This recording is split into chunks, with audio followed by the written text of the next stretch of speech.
So on the 30th of October, what movie should I review? The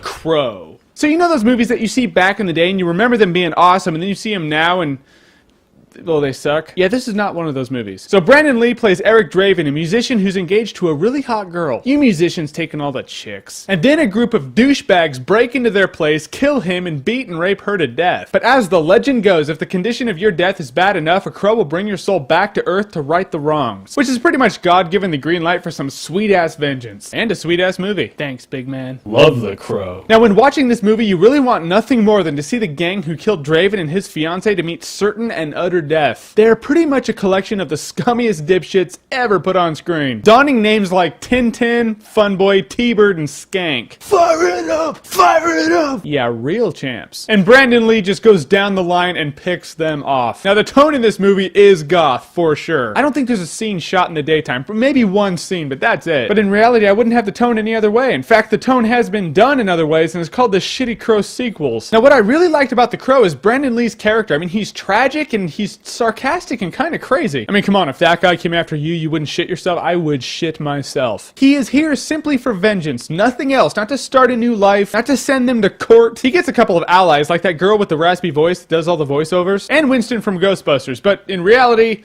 it's all about the vengeance. Now, The Crow really does not take that long to get into. I mean, in the first 15 to 20 minutes, your first scumbag dies. That is getting to the point right there. I mean, it's a good revenge movie to watch for some enjoyment, but also the movie just nails the tragedy of it all, and that's a tough mark for a movie to hit. I mean, usually they don't do that. Not this well, anyway. Do not watch any of the piece of shit sequels that came after The Crow. They do not exist. I mean, that doesn't mean I won't watch one to review it. I mean, that could be fun. But for your guys' sake, don't watch them. The Crow with Brandon Lee, that is it, period. Now, I heard they want to reboot The Crow, and usually with older movies, I'm really interested to see where reboots can take it and whatnot, but with The Crow, I just really don't think it's necessary. It'd be like rebooting Jurassic Park or some shit. I mean, just don't do it. Don't touch it. So I would say check out The Crow. It's easily my favorite classic movie that I reviewed so far of the 5. Because The Crow is Awesometacular.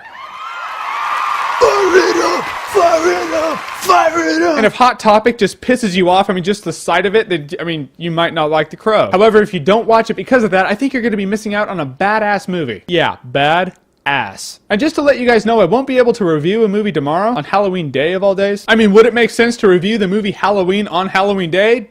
1,000,000 times, yes. But I just don't have the time, and I'm really sorry about that. But I will review AMC's The Walking Dead for you. I just might not get it to you till Monday. And thank you for suggesting all the classic movies. I mean, we got more to review, so keep them coming. And if you like what you've seen here and you want to see more, then click right here to see more.